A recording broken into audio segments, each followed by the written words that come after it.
सलाम, नमस्ते, सत श्री अकाल। मैं हूं रजा और आप देख रहे हैं रजाग्राफी की सबसे खास रिपोर्ट, अंतर्राष्ट्रीय प्राइम टाइम रिपोर्ट। और इस रिपोर्ट की सबसे पहली खबर ऐसी है जिससे पाकिस्तानी बेचारे जो हैं उनको थोड़ा तकलीफ हो सकती है, माजरत के साथ। लेकिन सच तो सच है, हमारे राफेल को गिराया नहीं गिराया बात वो सारे भाई बात की बात है। अब जो लेटेस्ट मंजर है, खबर है वो यह कि JF-7 जिस पर सारे पाकिस्तानी आसमान में कूदते फिरते हैं, ऐसा लगता है पीछे किसी ने पिछवाड़े में स्प्रिंग लगा दिया, उछले जा रहा है। देखो हालात ऐसे हैं। ठीक है भाई, आपने नुकसान किया, जो मर्जी किया सो किया। भाई, जो मोदी गवर्नमेंट की वीकनेस की वजह से, उनकी गलती की वजह से जो हमारे नुकसान हुए 100 हुए, उसमें कोई बहस की जरूरत नहीं है। लेकिन पाकिस्तानी अब इतना खुश हैं, इतने वो इल्यूजन में हैं कि अगर कोई चलते चलते गिर जाता है तो देखा हमने गिरा दिया, हमने गिरा दिया। ऐसे ही उत्तराखंड में एक अभी सिविलियंस हेलीकॉप्टर जो है टूरिज्म पर्पस से, ऐसे वो हेलीकॉप्टर चलता है ना, इधर से उधर उधर से उधर, तो वो हेलीकॉप्टर गिर गया था एक्सीडेंटली। उसमें एक पाकिस्तानी कमेंट करके कह रहा है, देखा कैसे गिराया हमने, पाकिस्तानियों ने मिलकर तुम्हारा फाइटर जेट। मैंने कहा, पहली बात तो भाई मेरी बात सुन, पहले जो भी तूने खाया है, पाकिस्तानी तो पेशाब नहीं पीते, लेकिन चल हो सकता है तुम्हारा अभी ट्रेंड शुरू हो गया हो, तो पहली बात पेशाब पीना बंद कर। फाइटर जेट नहीं था, वो सिविलियन हेलीकॉप्टर था, जो कि एक टूरिस्ट को इधर से उधर ट्रांसपोर्ट के लिए यूज करती है, ट्रैवलिंग के यूज करती है, इस पहाड़ से उस पहाड़ या इस जगह से उस जगह। तो दोस्तों, पाकिस्तानी बेचारे इतने खुश हैं, इतने खुश हैं कि मतलब कुछ भी हो रहा है ना भारत में तो बड़े खुश हो रहा है कि ये तो हमने किया है। इंटरनेशनल प्लेटफॉर्म पे जाके कहते हैं हमने नहीं किया, अल्लाह की कसम हम तो बहुत शरीफ हैं। लेकिन यहाँ अब जो कुछ भी भारत में हो रहा है सब गिनवा रहे हैं, ये तो हम कर रहे हैं। बहरहाल JF-17 पर बड़े फंस सकते थे। अब सीन ये हुआ है कि पाकिस्तान और चाइना के JF-17 को बर्मा के म्यांमार के एक छोटे से संगठन बर्मा लिबरेशन आर्मी, जो जनता आर्मी है, जो जनता वाली है, उसके खिलाफ जो म्यांमार है, JF-17 चीन का और पाकिस्तान का JF-7 इस्तेमाल कर रही थी, एक मुट्ठी भर के इस रेबल्स ने उस फाइटर जेट JF-7 जिस पर पाकिस्तानी उछलते हैं मारकर गिरा दिया। तो दोस्तों, तस्वीर ये है, वो पाकिस्तानी बेचारे सबूत मांगते हैं, तो ये सबूत दिया जा रहा है। हजराते मोहतरम, पाकिस्तान की इज्जत जो JF-7 थी, तार तार करके नीचे गिरा दी गई है। 4.6 बिलियन खर्च करके अजरबजान यही फाइटर जेट JF-17 पाकिस्तान और चाइना से खरीद रहा है। ऐसे में अजरान ये हुयापा अभी भी करेगा कि उससे फाइटर जेट लेगा या कोई और फाइटर जेट लेने की अजर भाईजान सोचेगा। पाकिस्तान की एक बात तो माननी पड़ेगी, खाने के लिए खिचड़ी तक नहीं है इनके पास, लेकिन पिछले साल से इन्होंने इस बार अपना 20% डिफेंस बजट बढ़ा दिया है भाई। यह तो बड़े खतरनाक लेवल का काम कर दिया है, जिससे अब जो पाकिस्तान के दुश्मन हैं उनके लिए खतरे की घंटी है। इसी तरह से पाकिस्तान पर जो कर्जा है 76,000 करोड़ रुपया बरच गया है।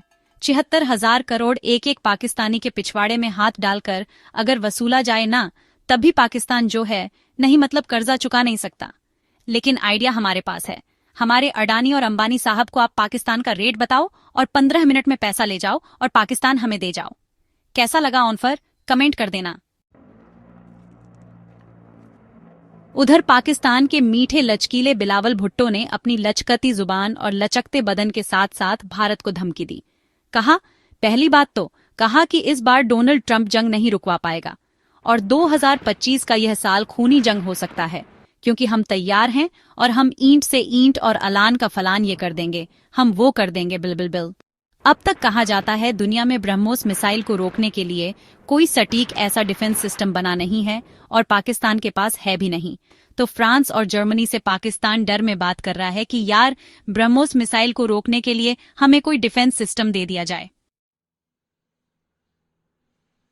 हजरात, कुवैत ने पाकिस्तान और पाकिस्तानियों पर 19 साल से बैन लगा रखा था, लेकिन कुवैत ने अब वो बैन हटा दिया है, जिसके बाद पाकिस्तानियों की हो गई है बल्ले बल्ले। जी हाँ, अब पाकिस्तानियों को लाखों जॉब बड़ी आसानी से कुवैत में मिलेगी। मालदीव जो भारत को आंख दिखा रहा था, आखिरकार औकात में आ गया। अपना टूरिज्म हेड टूरिज्म का जो फेस उसने चुना है वो है कैटरीना कैफ। जी हाँ, हिंदुस्तान की कैटरीना कैफ, जो इस वक्त भारत में भी आई हैं और विक्की कौशल के साथ वह जिंदगी गुजार रही हैं। उन कैटरीना कैफ को उसने अपने टूरिज्म को प्रमोट करने के लिए ब्रांड एम्बेसडर नेशनल लेवल का चुन लिया है। भारत के द्वारा बनाया गया तेजस अब और एडवांस होगा। भारतीय सेना को अब और नए तेजस्व दिए जाएंगे, जिसके अंदर इजरायली रडार लगे होंगे। उधर ताइवान भारत से D4 एयर डिफेंस सिस्टम खरीदने की चाहत रखता है। आधे साइप्रस पर टर्की का कब्जा है और G7 की मीटिंग में मोदी जी को मतलब जबरदस्ती उन्होंने इनविटेशन मंगवाया है और अब जबरदस्ती जा ही रहे हैं। तो वो G7 की मीटिंग में कनाडा जा रहे हैं, लेकिन कनाडा जाने से पहले वो रास्ते में सबसे पहले साइप्रस उतरेंगे। और साइप्रस, जिस साइप्रस पर आधा तुर्की के कब्जे में है, साइप्रस जाकर कहा जा रहा है कि मोदी जी जो है तुर्की के खिलाफ साइप्रस को सपोर्ट करेंगे और तुर्की को इनडायरेक्ट वे में वो जवाब देने की तैयारी में है। भारत के विदेश मंत्री जयशंकर ने बिल्कुल साफ कर दिया है, कुछ भी हो जाए किसी भी मामले में हम रूस के खिलाफ नहीं जाएंगे। देखिए, ये जो यूरोप है ये आपस में लड़ रहे हैं, भिड़ रहे हैं। हमने तो शांति की बात करी थी, मगर ये नहीं माने और लड़ भिड़ रहे हैं, तो हम लड़ाई में नहीं पड़ेंगे, ना ही हम रूस के खिलाफ बोलेंगे। उधर मेरे दोस्तों, मोदी जी कहते थे नमाज दो Trump, you are my friend. करोड़ों खर्च करके भारत में मोदी जी ने खूब डोनाल्ड ट्रंप उनके लिए भीख भी मांगी, वोट की भीख मांगी ट्रंप के लिए मोदी ने। अब ये कुछ तस्वीरें देखिए, ये भारत के चहीते अंधभक्त हैं, ब्रांड लेवल के एकदम ब्रांडेड अंधभक्त हैं। ये उस वक्त डोनाल्ड ट्रंप का पिछवाड़ा चाट रहे थे। कोई आरती उतार रहा था, कोई उसकी पूजा कर रहा था, कोई उसकी मूर्ति बना के उसको भगवान बता रहा था। न जाने वो क्या क्या कर रहे थे। हजराते मोहतरम, यह तस्वीर आपने अनभक्तों की देखी, ऐसे ये ट्रम्प करते थे। मोदी ट्रंप अंधभक्तों का फां भी टर्न करते थे और यह भी पीछे टर्न करते थे। अब आए दिन जो डोनाल्ड ट्रंप हैं, मोदी को जो है तकलीफ पहुंचाते हैं, भारत का अपमान करते हैं, नीचा दिखाते हैं। लेकिन आपने देखा अंधभक्तों और हिंदू संगठनों की कितनी घटिया तरीन औकात है। इन भजपिलों के पिछवाड़े में इतना दम नहीं है कि ये डोनाल्ड ट्रंप के खिलाफ एक प्रदर्शन कर सके, क्योंकि साहब अभी भी वफादार हैं, एकदम पक्के वफादार।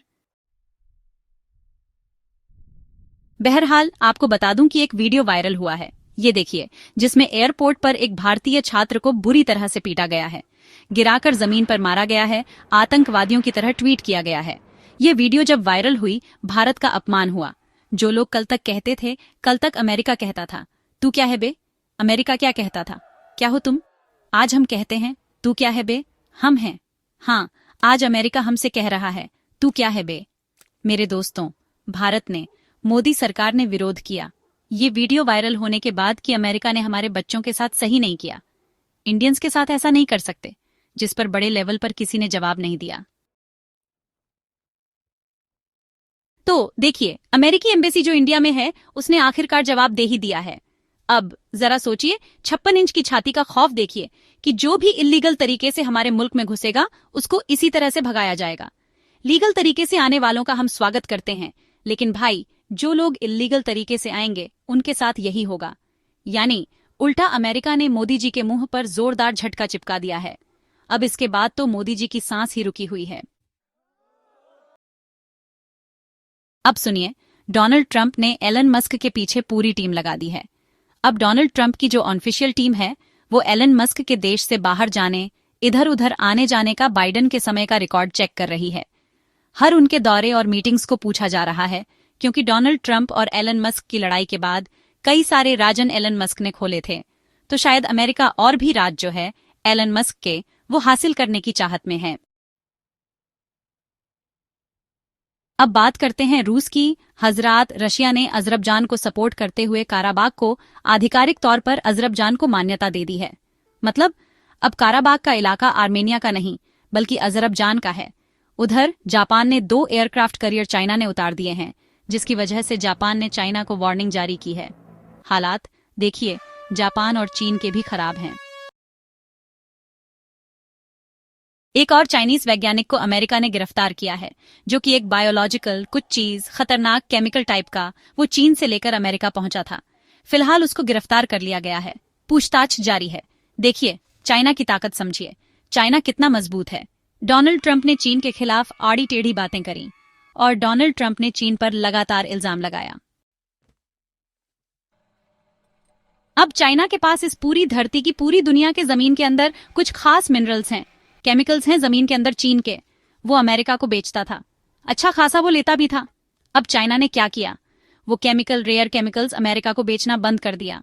इसकी वजह से उन केमिकल से जो हार्डवेयर बनता था, वो हार्डवेयर अमेरिका के फाइटर जेट्स में लगता था। तो अब जब वो रेयर मिनरल ही नहीं मिल रहा है अमेरिका को, तो आप समझ सकते हैं कि कितना बड़ा खतरा है। और डोनाल्ड ट्रंप एक बार फिर से झुक गया और अमेरिका का प्रशासन इस वक्त बात कर रहा है किससे? चीन के प्रशासन से कि भाई साहब मान जाओ यार, मिनरल्स हमको देते रहो प्लीज, हम कैसे बनाएंगे फाइटर जेट। ताइवान के एक ऑफिशियल को गिरफ्तार किया गया है। कहा जा रहा है कि यह चीन के लिए जासूसी कर रहा था। बांग्लादेश की एक इस्लामिक ऑर्गेनाइजेशन जमात इस्लामी, जिसको तुर्की बैठा हुआ अच्छा खासा फंड्स दे रहा है, मोटा पैसा भेज रहा है, सेंट मार्टिन आइलैंड बांग्लादेश का है, लेकिन बिल्कुल बॉर्डर के इलाके में है और कह सकूं म्यांमार के इलाके से टच हो रहा है। बांग्लादेश का यह तो अब वो जो सेंट मार्टिन जो आइलैंड है, उसको बांग्लादेश देने वाला है अमेरिका को कि आप यहां पर अपने सैनिक तैनात कर सकते हैं। उधर ताइवान ने पहली बार एंटीशिप मिसाइल का परीक्षण किया है और इसकी रेंज 1000 किलोमीटर है। तस्वीर आपके सामने। उधर जापान के अंदर अमेरिका का मिलिट्री बेस मौजूद है, जहां पर कहा जा रहा है कि धमाका हुआ है, हमला हुआ है और कई जो जापानी और अमरी फौजी हैं बुरी तरह से घायल हैं। हजरात, गाजा और फिलिस्तीन की मदद के लिए मैं आपको लगातार ये जानकारी दे रहा हूं। इन बारकोड का इस्तेमाल करके गाजा और फिलिस्तीन की मदद के लिए आगे आ सकते हैं। अंतरराष्ट्रीय प्राइम शो में फिलहाल के लिए इतना ही। इस रिपोर्ट को शेयर कीजिए, दुआओं में याद रखिए। जय हिंद।